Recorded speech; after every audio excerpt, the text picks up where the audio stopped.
Assalamualaikum warahmatullahi wabarakatuh. Baiklah teman-teman, kami dari kelompok 6 akan mempresentasikan mengenai reaksi Indonesia terhadap kolonialisme Belanda pada abad 19 dan 20. Sebelumnya, saya akan memperkenalkan anggota kelompok 6 terlebih dahulu. Yang pertama ada Bonavidiawati Zebua dengan NIM 19042212. Yang kedua ada Elvina Febriani dengan NIM 19042055 dan terakhir ada Mutiara Yanti dengan NIM 19042021. Baiklah, materi yang pertama akan disampaikan oleh Mutiara Yanti. Pembahasan pertama yaitu karakteristik umum dampak kolonialisme. Dalam pada karakter tokoh dalam cantik itu luka, terdapat dua dampak kolonialisme, yaitu dampak positif dan dampak negatif. Dampak positifnya yaitu berupa karakter berani, rela berkorban, dan gotong royong. Sedangkan dampak negatifnya yaitu berupa semena-mena, suka foya-foya, dan pendendam. Selanjutnya, dampak kolonialisme pada berbagai segi bidang, yaitu yang pertama, dampak kolonialisme dari segi politik. Melalui politik adu domba, pemerintah kolonial Belanda berhasil mempengaruhi penguasa-penguasa di daerah untuk tunduk terhadap kekuasaannya. Kebijakan baru yang ada, seperti membagi wilayah Hindia Belanda, khususnya Jawa, menjadi 9 prefektur dari 30 regenskap. Yang kedua, 3 prefektur dipimpin oleh prefek yang merupakan orang Eropa, sedangkan 3 kabupaten dipimpin bupati yang berasal dari orang pribumi bangsawan. Yang ketiga, prefektur dari Regen berada di bawah gubernur jenderal berkedudukan sebagai pemimpin tertinggi pemerintah kolonial Belanda. Yang keempat, gubernur jenderal dibantu oleh 6 departemen, yaitu kehakiman, keuangan, dalam negeri, kebudayaan dan kepercayaan, ekonomi, serta kesejahteraan rakyat.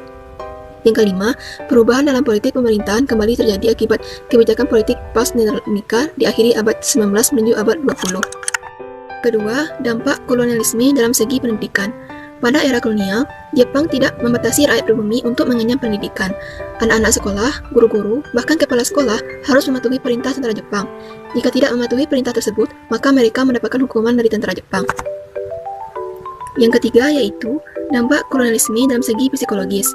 Pada saat penjajahan Jepang di Indonesia, khususnya di Bima, keadaan mental masyarakat Bima terkandung rasa takut yang berlebihan karena penyiksaan, penginterogasian, dan penindasan tentara Jepang terhadap masyarakat Bima.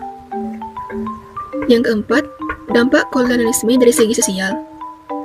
Salah satu dampak bidang sosial ialah munculnya masyarakat yang menganut agama Katolik dari Kristen Protestan. Pada masa penjajahan Jepang, Jepang memperlakukan kegiatan romusa atau kerja paksa terhadap petani Bima yang mengakibatkan rakyat hidup sengsara. Adanya kegiatan Jugun Iamfu yang berarti bahwa wanita Bima pada saat penjajahan Jepang banyak digunakan sebagai wanita penghibur bagi tentara Jepang.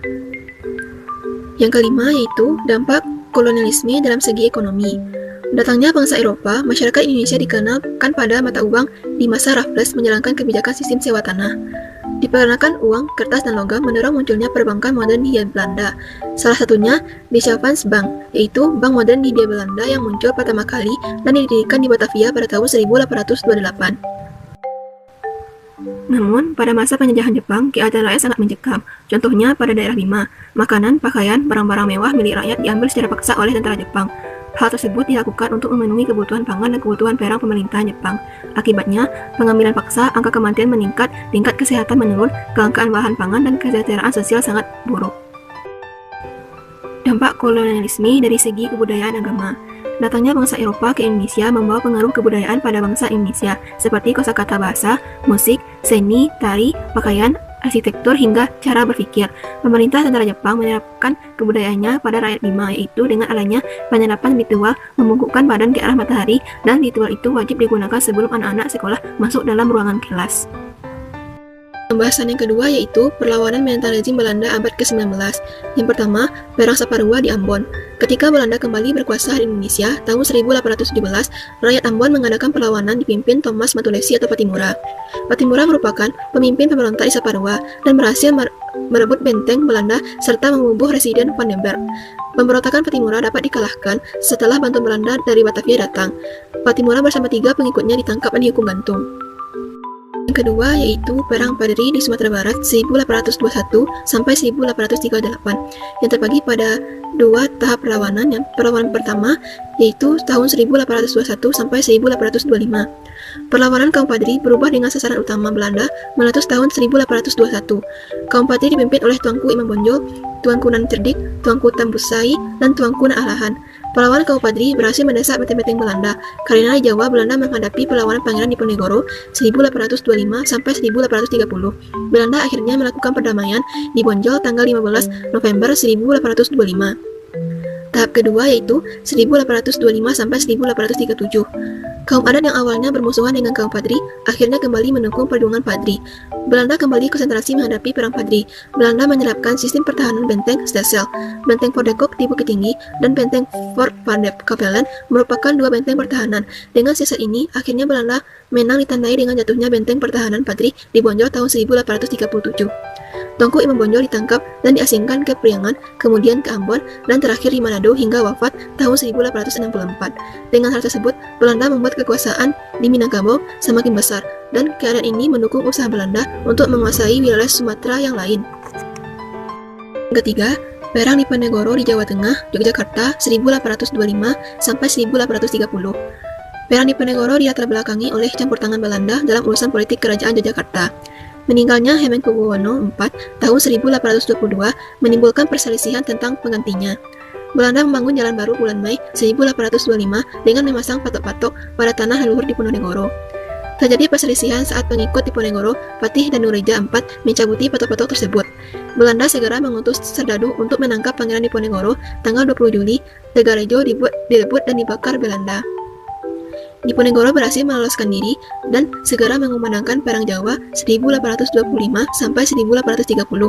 Pemberontakan menjalar di Jawa Tengah dan Jawa Timur, tetapi pusat perlawanan di Jakarta. Belanda berusaha memujuk pemberontak dengan memulangkan Hamengkubuwono II dari pengasingan di Ambon. Namun, langkah ini gagal dan selanjutnya Belanda menerapkan siasat benteng Stelsel dan Belanda mampu memecah belah jumlah pasukan musuh. Tahun 1929, Kiai Majar ditangkap Belanda, disusul Pangeran Mangkubumi dan Panglima Sentut Alibasa Prawiryo. Setelah kekalahan ini, Sentut Alibasa terpaksa menjalankan tugas Belanda dalam menumpas perang Padri di Sumatera Barat. Maret 1830, Diponegoro akhirnya mau mengadakan perundingan dengan Belanda di Magelang, Jawa Tengah. Perundingan tersebut hanya perundingan tipu muslihat karena kemudian Diponegoro ditangkap dan diasingkan ke Manado, Makassar hingga wafat tahun 1855. Yang keempat, Perang Aceh 1873 sampai 1904. Tahun 1871 diadakan Traktat London di mana Belanda menyerahkan Sri Lanka kepada Inggris dan Belanda mendapatkan hak di Aceh. Berdasarkan traktat tersebut, Belanda mempunyai dua alasan untuk menyerang Istana Aceh tahun 1873, yang pada saat itu Aceh merupakan negara merdeka. Belanda turut membakar Masjid Baitur Rahman sebagai benteng pertahanan Aceh 4 April 1873. Melalui semangat jihad, rakyat mengadakan perlawanan. Jenderal Korhel terbunuh. Siasat konsentrasi Strasser dengan sistem bertahan dalam benteng besar oleh Belanda tidak berhasil. Akhirnya, Belanda mengutus Dr. Snor Horgoce yang memakai nama samaran Abdul Ghaffar, seorang ahli bahasa, sejarah dan sosial Islam untuk mencari kelemahan rakyat Aceh. Horgoce memberi saran kepada Belanda cara untuk mengalahkan Aceh, salah satunya yaitu dengan taktik mengadu domba antara golongan bangsawan dengan ulama. Belanda menjanjikan kedudukan pada bangsawan yang bersedia damai. Taktik ini berhasil. Belanda memberikan tawaran kedudukan kepada para bangsawan apabila kaum ulama dapat dikalahkan, dan semenjak tahun 1898, kedudukan Aceh semakin terdesak. Para tokoh banyak yang gugur. Tuanku Umar gugur di pertempuran Meulaboh 1859. Sultan Aceh Muhammad Dausyah dapat ditawan tahun 1903 dan diasingkan dan meninggal di Batavia. Panglima Polem Muhammad Daud juga menyerah tahun 1903. Cenyakdin, tokoh pemimpin perempuan, ditangkap 1905, kemudian diasingkan ke Sumedang. Gugurnya pahlawan perempuan Cut Mutia tahun 1910. Perlawanan Aceh terus menyusut hingga tahun 2017. Belanda masih melakukan pengejaran sebagai tanda perlawanan Aceh tidak pernah padam. Belanda sendiri telah mengumumkan perang Aceh telah selesai tahun 1904. Yang kelima, perlawanan Sisingamangaraja Sumatera Utara. Perlawanan Sumatera Utara berlangsung selama 24 tahun yang dilakukan oleh Sisingamangaraja 12. Pertempuran diawali dari Bahal Batu sampai pusat pertahanan Belanda tahun 1877. Untuk menghadapi Perang Batak atau Perang Sumatera Utara, Belanda menarik pasukan Aceh dan pasukan Sisingamangaraja dapat dikalahkan setelah Kapten Christopher berhasil mengepung benteng terakhir Sisingamangaraja di Pakpak. Kedua putra beliau, Patuan Nagari dan Patuan Anggi, ikut gugur sehingga seluruh Tapanuli dapat dikuasai Belanda. Yang keenam, Perang Banjar 1858 sampai 1866. Perang Banjar berawal ketika Belanda campur tangan dalam urusan pergantian raja di Kerajaan Banjarmasin. Belanda memberi dukungan kepada Pangeran Tamjid Ullah yang tidak disukai rakyat. Pemberontakan dilakukan oleh Prabu Anom dan Pangeran Hidayat. Tahun 1859, Pangeran Antasari memimpin perlawanan setelah Prabu Anom tertangkap Belanda. Dengan bantuan pasukan Belanda, pasukan Pangeran Antasari dapat didesak. Tahun 1862, Pangeran Hidayat menyerah dan berakhirlah perlawanan Banjar di Pulau Kalimantan. Pemberontakan benar-benar dapat dipadamkan tahun 1866. Yang ketujuh, Perang Jagaraga di Bali 1849 sampai 1906. Perang Jagaraga berawal ketika Belanda dan kerajaan di Bali bersengketa tentang hak tawang karang. Hak tawang karang berisi bahwa setiap kapal yang dikandas di perairan Bali merupakan hak penguasaan di daerah tersebut. Pemerintah Belanda memprotes Raja Buleleng yang menyita 2 kapal milik Belanda. Raja Buleleng tidak menerima tuntutan Belanda untuk mengembalikan kedua kapalnya. Persengketaan tersebut menyebabkan Belanda melakukan serangan terhadap kerajaan Buleleng tahun 1846. Belanda berhasil menguasai kerajaan Buleleng, sementara itu kerajaan Buleleng menyingkir ke Jagaraga dibantu oleh kerajaan Karangasem. Setelah berhasil merebut benteng Jagaraga, Belanda melanjutkan ekspedisi militer tahun 1849. 2 kerajaan Bali, Gianyar dan Klungkung menjadi sasaran Belanda. Tahun 1906, seluruh kerajaan di Bali jatuh ke pihak Belanda setelah rakyat melakukan perang habis-habisan sampai mati yang dikenal dengan Perang Puputan. Yang kedelapan, perlawanan pergerakan sosial. Gerakan sosial atau gerakan protes berupa perlawanan yang dilakukan oleh petani, gerakan Ratu Adil, dan gerakan keagamaan atau kepercayaan. Gerakan petani biasanya dilakukan oleh petani karena kesewenangan penguasa. Bantuan dengan hukum adat dan masalah upah sebagai penyebab perlawanan petani. Gerakan ini bersifat sementara karena berhenti setelah menyerah atau mati.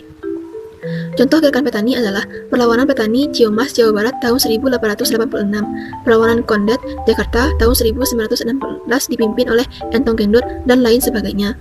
Gerakan Ratu Adil merupakan gerakan yang muncul sebagai akibat keyakinan akan datangnya Ratu Adil yang dianggap akan menyelamatkan rakyat dari belenggu penindasan. Pemimpinnya mengaku mendapat wahyu untuk menyelamatkan rakyat. Gerakan keagamaan merupakan gerakan yang muncul sebagai dasar keagamaan, terutama untuk menegakkan syariat yang benar.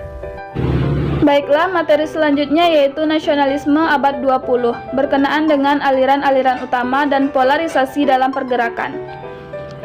Nasionalisme dalam sejarah perjuangan kemerdekaan Indonesia dikenal sebagai sebuah kata sakti yang mampu membangkitkan kekuatan berjuang melawan penindasan yang dilakukan oleh kaum kolonialisme selama beratus-ratus tahun lamanya.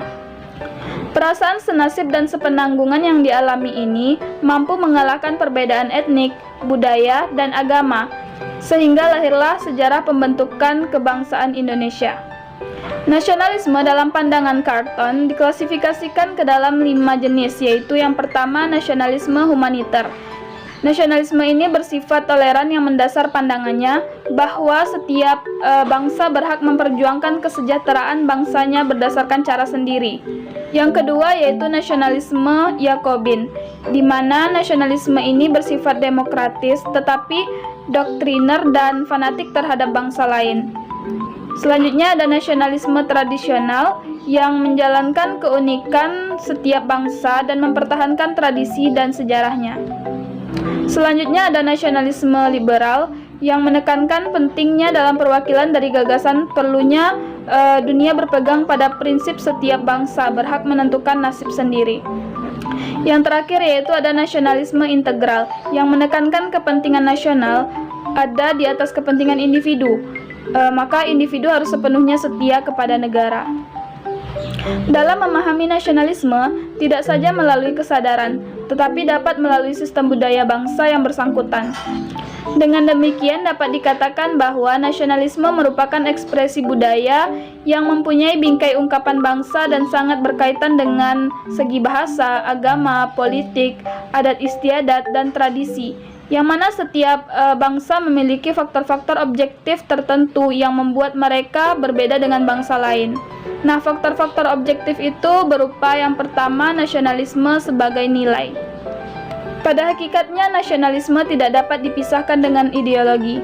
Nasionalisme selalu mengandung aspek kognitif yang menunjukkan adanya pengetahuan atau pengertian akan suatu situasi atau fenomena sosial, politik, dan budaya bangsanya. Yang kedua yaitu nasionalisme dengan perkembangannya.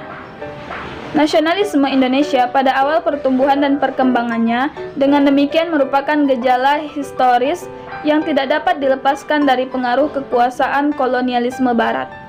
Dalam konteks situasi kolonial ini, maka nasionalisme Indonesia adalah suatu jawaban terhadap syarat-syarat politik, ekonomi, dan sosial yang khusus yang ditimbulkan oleh situasi kolonial. Dalam sejarah pertumbuhan dan perkembangan nasionalisme Indonesia, terdapat 3 momentum historis yang penting dan tidak dapat dilupakan oleh bangsa Indonesia. Yang pertama yaitu berkaitan dengan lahirnya ide atau gagasan tentang nasionalisme Indonesia atau disebut juga dengan kebangkitan nasional. Yang kedua berkenaan dengan Sumpah Pemuda, dan yang ketiga berkenaan dengan proklamasi kemerdekaan, pembukaan, dan Undang-Undang Dasar 1945. Faktor objektif selanjutnya yaitu nasionalisme dan ideologi. Menurut Sartono Kartodirjo tahun 1972, nasionalisme selalu mengandung aspek kognitif yang menunjukkan adanya pengetahuan atau pengertian akan suatu situasi atau fenomena sosial, politik, dan budaya bangsanya.